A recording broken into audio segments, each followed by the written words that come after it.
మొన్న 15 రోజుల క్రితం కావచ్చు గజ్వేల్లో జాయింట్ యాక్షన్ కమిటీ ఆధ్వర్యంలోనే ఒక ప్రెస్ మీట్ పెట్టడం జరిగింది. ఆ రోజే అన్నవాళ్ళు ప్రకటించారు త్వరలో శిక్షణ తరగతులు ఉంటాయని చెప్పి. అది చెప్పిన డేట్ ప్రకారమే ఇక్కడ నిర్వహిస్తుంది.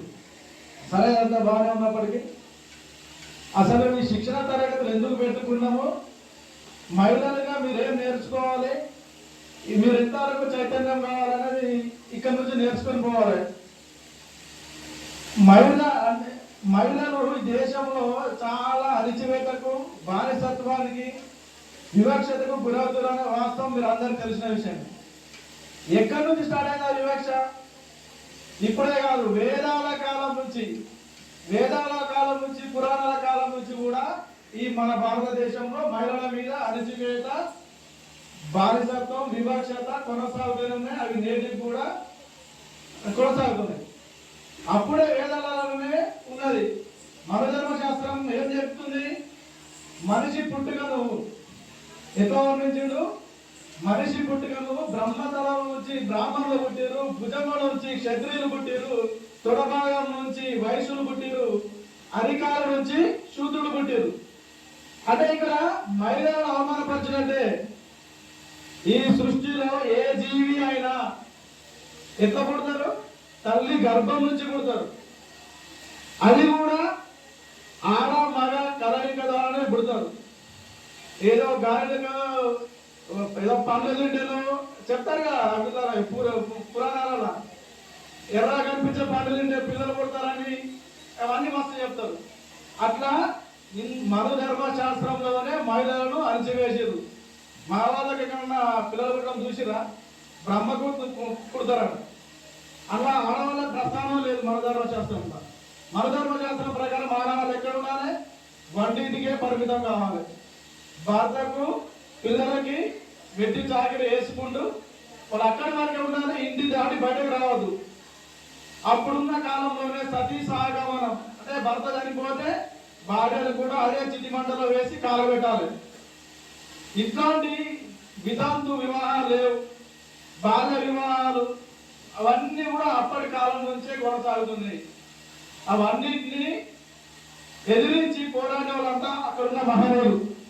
వాళ్ళందరూ ఉద్యమాలు చేసి ఇంత పూర్తిగా మీరు ఇలా బయటికి వచ్చిర్రు, ఇంత స్వేచ్ఛగా కూర్చొని మాట్లాడగలుగుతారు మహిళలు పురుషులతో పాటు సమానంగా. అంటే వాళ్ళు చేసిన పోరాటం, కృషి వల్లనే.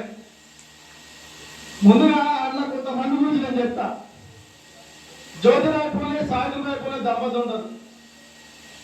ఫస్ట్ జ్యోతిరావు పూలే వాళ్ళ భార్యను బాల్య వివాహం చేసుకుంటాడు 9వ సంవత్సరంలోనే. అప్పుడున్న వివక్ష వలన ఈ సమాజంలో చాలా వివక్ష ఉన్నది. పురుషాధిక్య దేశం, మొత్తం ఈ దేశంలో పురుషుల ఆధిపత్యమే ఉంటుంది. అట్లాంటి ఆధిపత్యంలో ఒక మహిళ బయటికి రావాలి, మహిళ చైతన్యవంతులు కావాలి, మహిళలు చదువుకోవాలి, మహిళలు అన్ని రంగాలు రాణించాలని చెప్పి జ్యోతిరావు పూలే వాళ్ళ భార్య సావిత్రిబాయి పూలేకి చదువు చెప్పి ఆమెను టీచర్గా చేసి ఎంతో మంది మహిళలకు, ఎంతో మందికి ఉచితంగా చదువు చెప్పారు ఇద్దరు భార్యాభర్తలు దంపతులు. ఆమె చదువుకున్న తరుణంలో ఆమె అప్పుడున్న సమాజం చాలా వ్యతిరేకిస్తుంది. మహిళలు బయటికి రావద్దు, మహిళలు చదువుకోవడం ఏంది, ఈమె ఎవరినో ఉద్ధరిస్తుందట అని చెప్పి ఆమె మీద దాడి చేస్తారు. ఆమె మీద దాడి చేస్తే కొడతారు, పేడ నీళ్ళు చల్లుతారు, గుడ్లతో కొడతారు, రాళ్లతో కొడతారు. అవన్నీ దాడులకు కూడా ఆమె ఎదుర్కొని చదువుకొని ఈ దేశంలోనే మొట్టమొదటి మహిళా టీచర్గా ఎదుగుతుంది ఆమె. కానీ ఆమె పుట్టినరోజు మన దేశంలో మహిళా ఉపాధ్యాయ దినోత్సవంగా జరుపుకోము. ఎవరు ఉపాధ్యాయ దినోత్సవం జరుపుకుంటాం? సర్వేపల్లి రాధాకృష్ణన్. అసలు ఆయన ఏం చేసిండు అంటే ఉద్యోగం కోసం ఆయన చేసింది శూన్యం.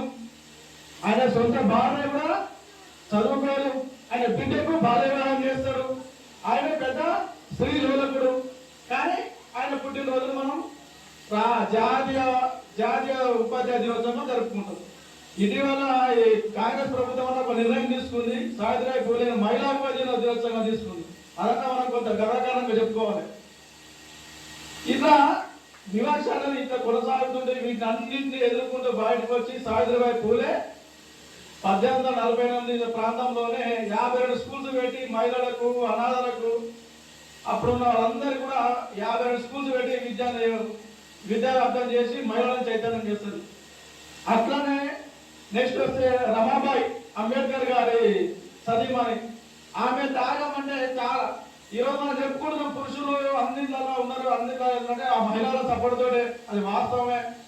కానీ ఆ రమాబాయి సపోర్ట్ ఎంత ఉంటుందంటే అంబేద్కర్ విదేశాల్లో చదువుతున్నప్పుడు ఒక సందర్భంలో వాళ్ళ దగ్గర డబ్బులు ఉండవు, చదువుకోవడానికి తినడానికి కూడా డబ్బులు ఉండకపోతే లెటర్ రాస్తాడు, రమాబాయి నేను ఇక్కడ తినడానికి తిండి లేకపోతున్నా, నేను చదువుకోలేకపోతున్నా, ఏమో డబ్బులు పంపించాను. ఆమె ఏం పని చేయదు, ఆమె ఎట్లా పంపించాలి? పిడికలు కొట్టుకుంటా, పిడికలు అమ్ముకుంటా, కట్టెలు అమ్ముకుంటా ఆమె అర్థంతో కూడబెట్టిన డబ్బులు ఇక తినడానికి వాళ్ళకు పిల్లలకు డబ్బులు లేకున్నా, తిండికి డబ్బులు లేకున్నా అంబేద్కర్ చదివించడం కోసం సహాయం చేస్తుంది. ఇక్కడ పిల్లలు అనారోగ్యంతో చనిపోయినా కానీ అంబేద్కర్ చదివిస్తుంది. అంత గొప్ప త్యాగమూర్తి. ఒక సందర్భంలో అంబేద్కర్ కు చాలా ఇష్టమైన కొడుకు గంగాధర్ 2.5 సంవత్సరాలు వయసులో చాలా అనారోగ్యం బారై చూపించడానికి వాళ్ళ దగ్గర డబ్బులు లేకపోతే చనిపోతాడు. చనిపోయే క్రమంలో వాళ్ళ దగ్గర శవం మీద కప్పడానికి, ఒక బట్ట కప్పడానికి కూడా డబ్బులు ఉన్నాయి. అప్పుడు ఆ రమాబాయి తల్లి తన చీరను చింపి బాబు శవం మీద కప్పితే అంత్యక్రియలు నిర్వహిస్తారు. అందరు చందా వేసుకుని అందరు త్యాగం చేసిన రమాబాయి. చాకలి ఐలమ్మ ఆమె తెలంగాణ సాయుధ పోరాటంలో నిజాం రజాకారులకు ఎదురొడ్డి తను పండించిన పంటను కాపాడుకోవడంలో ఎంతో పోరాటం చేస్తుంది.